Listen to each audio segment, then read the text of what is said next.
Hey, thanks for checking out my video. This is part of my Study the Great series focusing on Charles Warren Eaton and his painting A Stand of Trees at Dusk.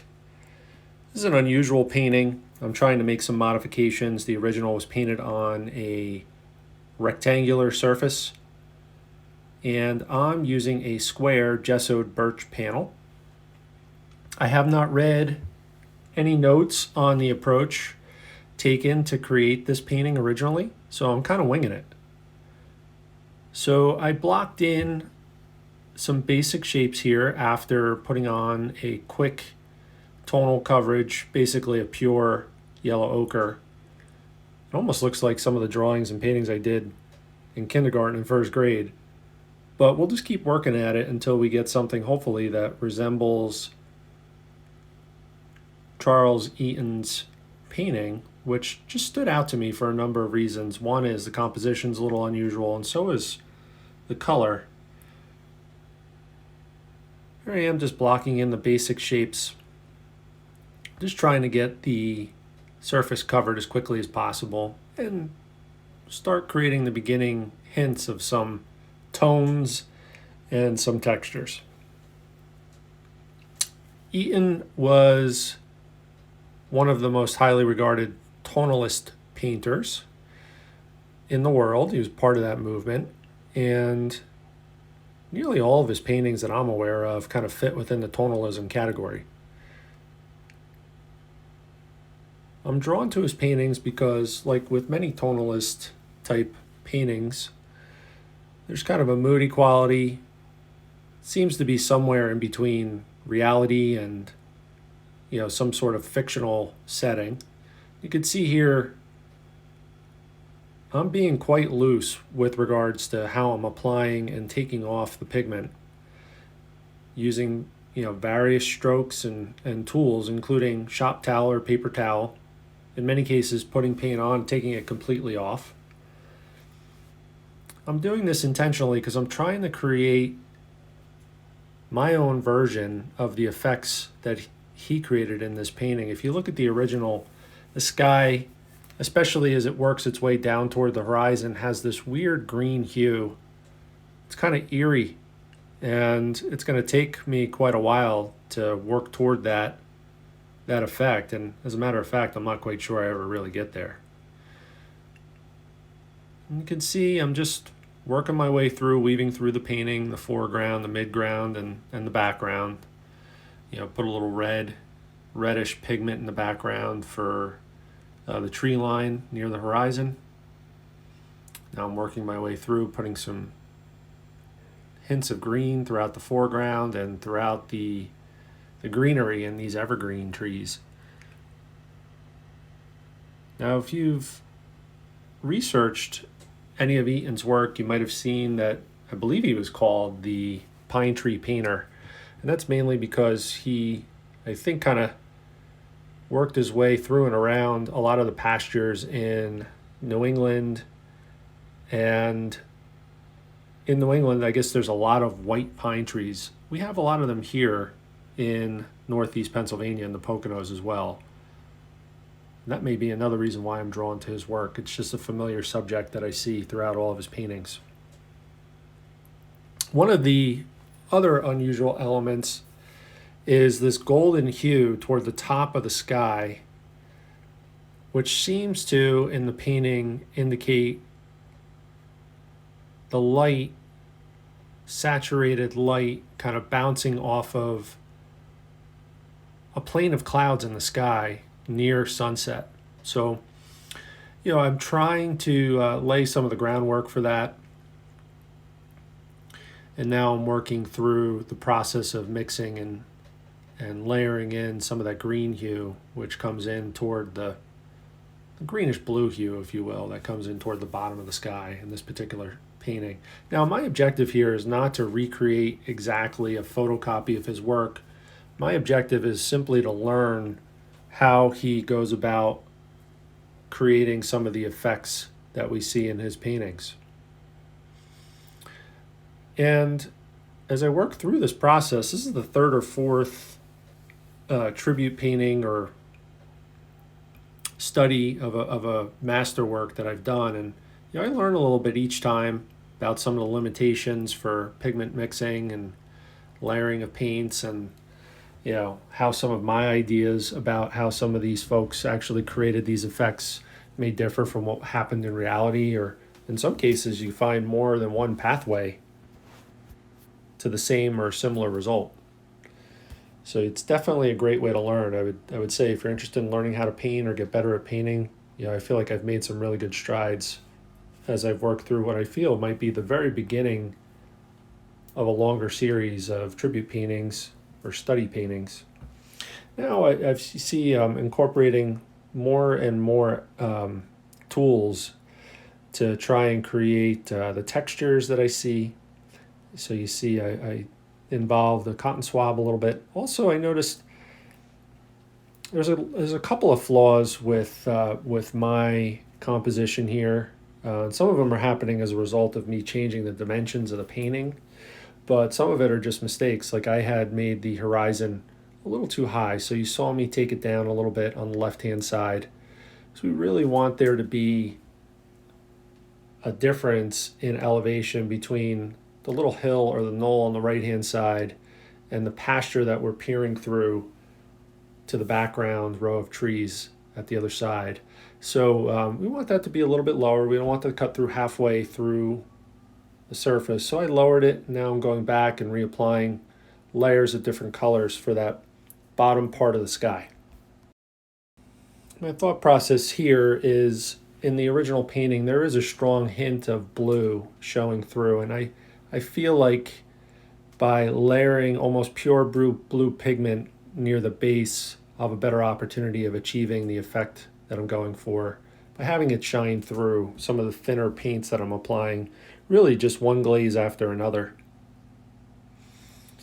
So I'll continue working my way through, kind of just playing with the effects. And I'll give you the punchline. I never really get close to exactly where Eaton got when it comes to his masterwork here. There's a couple of huge misses, but I still meet my primary objective when it comes to learning as I go here. Definitely will have an impact on my ability to produce, I think, better paintings going forward. So now I've opened up some pure lemon yellow, and I'm adding it in and mixing it on canvas with yellow ochre. I'm doing this because I feel like it'll get me closer to the effect that he got toward the top of the sky, where there's illusions of striations in the clouds and in the sky, in the upper atmosphere, with the sunlight bouncing off. And in order to create some color harmony, I'm also using a darker mixture of that same color, and I'm making a couple passes with it to make some indications of rocks and dry grass and that sort of thing. Well, you have my apologies for the strange cutoff with the audio there before, but our little puppy was getting a little excited, barking at some of the activity out front in the front yard. And right now what I'm doing is working my way through. It's really a weaving process, which you'll see so often, just refining the sky holes through the trees, working my way through, adding little hints of light popping through, really trying to shape the tops and the edges of the trees in a way that comes as close as possible to the original, but at the same time looks appealing with this newer, squarer format that we're working in. And I'll use that same color again just to create some hints of highlights, lights bouncing off of, sticks and twigs and tree trunks and grass and so on and so forth. That's the funny thing about light in nature. We think about light reflecting off of certain objects and creating highlights, bright spots, if you will, in a scene. And that same light could be bouncing off of and refracting through various different spots throughout an image like this. So that's why it looks like we're being real loose at this point with that, just because in reality you will see light, sometimes that is colored light, like this golden hue, bounce off multiple spots in a different scene. Now you may have noticed, probably not, I mean I would never pay attention to this myself, but basically I'm using 3 different brushes for this particular painting. Generally I'm using 2 smaller flat brushes and 1 round brush, and I'm keeping the pigment separate and consistent for each brush. I basically have a green hue brush, a yellow or golden hue brush, and a burnt sienna hued brush. And I'm keeping them separate just so I could work more quickly when I'm not using some other tool, when I'm using a brush to actually apply the paint. So now I have a mixture of sap green, yellow ochre, white, and a little teeny tiny bit of burnt sienna that I've worked in. And I'm going to use that same pigment not only for the mossy grass and some of the sky highlights, but also some reflected light off of the tree bark as well and some texture. Now I'm working my way through with almost pure yellow ochre, a cotton swab, and some gray in the background. Just trying to create the illusion of depth in this pastoral field that we find this row of trees in. Oh, my canvas jumped again. Sorry about that. I did stop and start the recording and just get the canvas set again, and I'm starting to use the toothpicks, broken toothpicks actually, to create some marks intended to look like some of the broken dried tree branches that you'll see toward the bottoms and sometimes at the very tops of these sorts of tall white pine trees. I think one of the reasons why I'm drawn to this Eaton painting is because the white pine trees remind me so much of the types of pines that we have in the northeastern PA area where we live. We have these tall pine trees throughout our neighborhood and in our yard. I'm using the same toothpick just to create some indications of brush and broken sticks and branches. Now I'm working my way through with a brush with that same green mixture as well.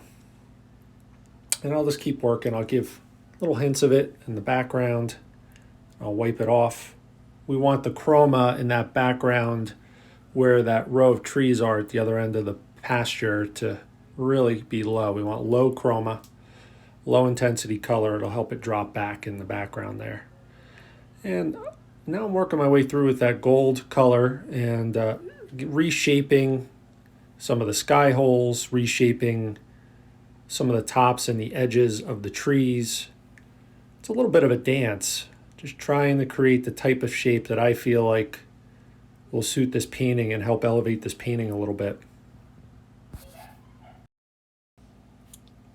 Now the painting is about, I would say, 90% done.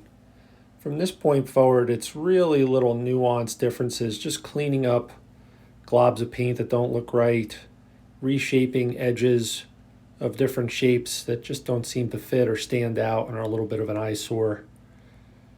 I'm pretty content with just refining the picture now, trying to do away with any obvious imperfections. Obviously, there's a lot of imperfections, some seen and unseen within this painting, but the ones that jump out and are distracting, I'll try to minimize them or remove them where possible. And that's basically what I'm doing from here on out.